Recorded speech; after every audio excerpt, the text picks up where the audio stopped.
Keddie, a small tucked-away town in the Sierra Nevada, was the kind of place where everyone knew each other, and life felt safe and predictable. Nestled among towering pines and rugged mountains, it was a community where neighbors waved from their porches and children rode their bikes down quiet streets. For years, Keddie had been a peaceful haven, a place where families could escape the chaos of city life and find comfort in the simplicity of rural living. But in the spring of 1981, that sense of security was shattered forever, leaving the town reeling from a tragedy no one could have imagined. Glenna Sue Sharp, a single mother determined to build a better life, moved to Keddie with her 5 children, seeking a fresh start after a difficult past. She hoped the quiet town would offer her family the peace and stability they desperately needed. They settled into Cabin 28 at the Keddie Resort, a modest wooden cabin surrounded by whispering pines, and tried to make it their home. Life seemed simple. Kids played in the woods, swam in the cool waters of Spanish Creek, and spent long afternoons exploring the wild beauty of the mountains. The Sharp children attended the local school, making new friends and settling into the rhythms of small-town life. But beneath the surface, the town was changing. Whispers of unease drifted through the community, and a sense of foreboding began to take hold. The once thriving resort had fallen on hard times, and a rougher, more transient crowd had moved in, bringing with them a feeling of uncertainty and tension. On April 12, 1981, everything changed. The sun rose over Keddie, but the town would never be the same.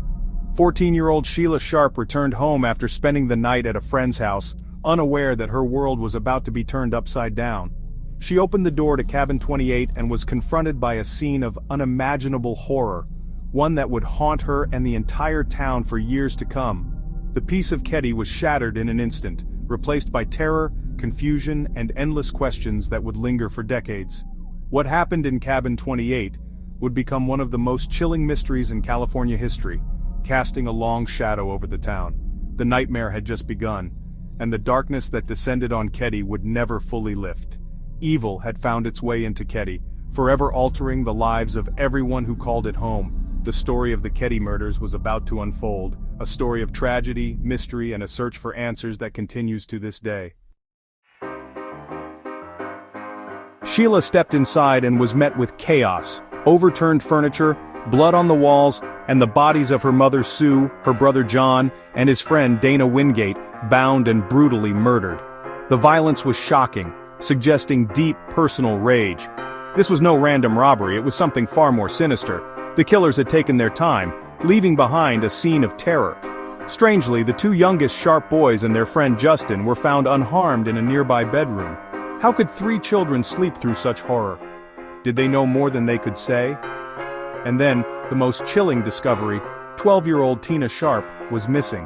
Her coat and shoes were still there, but she was gone. Had she been taken? Had she run away in fear? The search for answers, and for Tina, had begun. The nightmare was only deepening. The Plumas County Sheriff's Department was unprepared for a crime of this magnitude.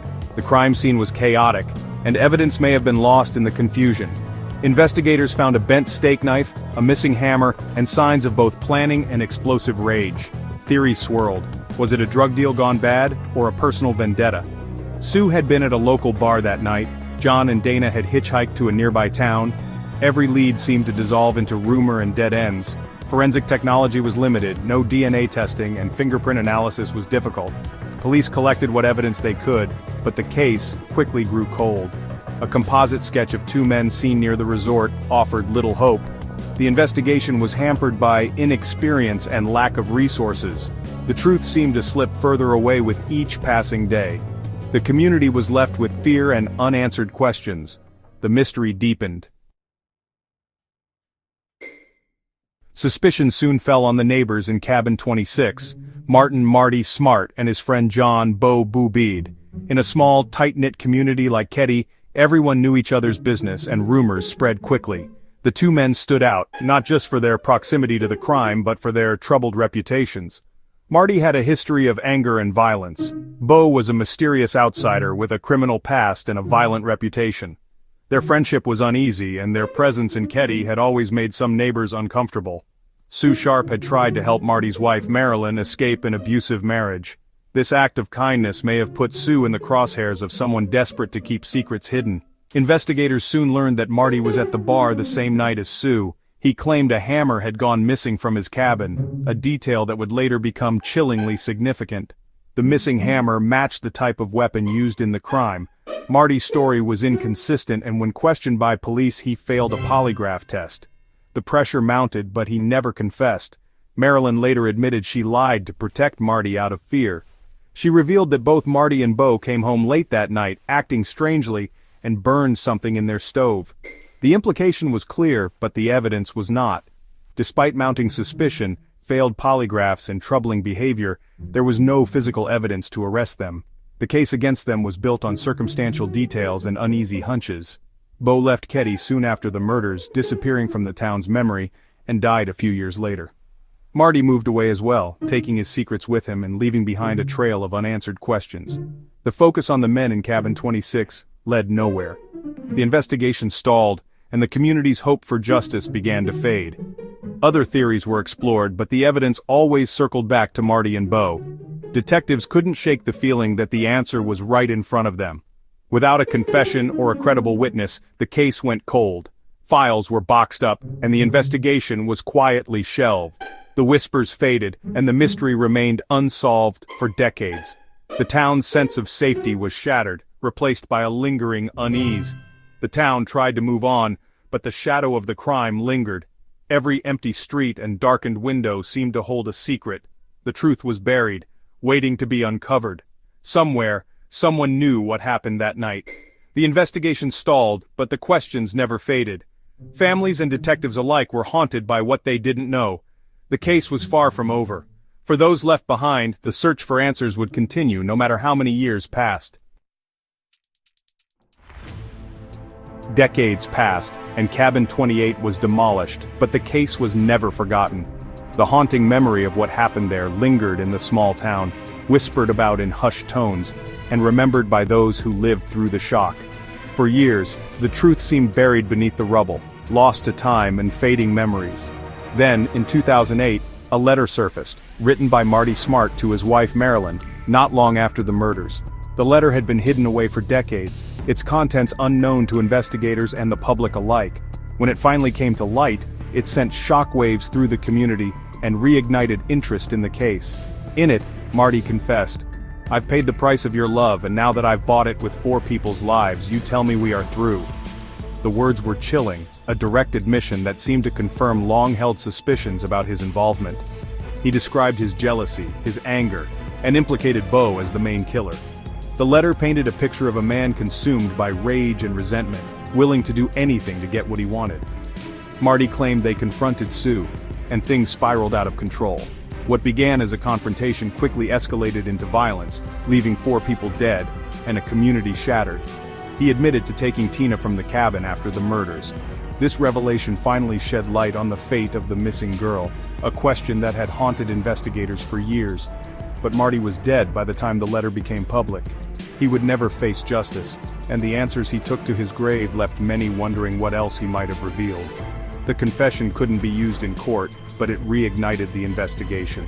Detectives pored over old evidence, searching for new leads and connections that might finally solve the case. The letter provided motive, names, and a chilling narrative. It was more than just a confession, it was a window into the mind of a killer, and a roadmap for investigators. Investigators now had a roadmap: jealousy, rage, and a deadly confrontation. The pieces of the puzzle began to fit together in ways they never had before. The mystery of Tina's disappearance was finally addressed. For her family, it was a bittersweet moment. Answers, but no true closure. The case was no longer cold. New hope emerged that justice, even after all these years, might still be possible. The truth was closer than ever. The letter changed everything, breathing new life into a case that many thought would never be solved. But it also raised new disturbing questions about what really happened that night, and who else might have been involved. With Marty's confession, a new team of investigators took on the case in 2013. They re-examined every piece of evidence, using modern technology and fresh eyes. The way the victims were bound suggested planning and control. The fact that the boys were left unharmed raised new questions. Were they intentionally spared? Re-interviewing witnesses, especially Marilyn, brought new details to light. She confirmed Marty and Bo came home covered in what she believed was blood. Her testimony solidified the theory that Marty and Bo were the main culprits.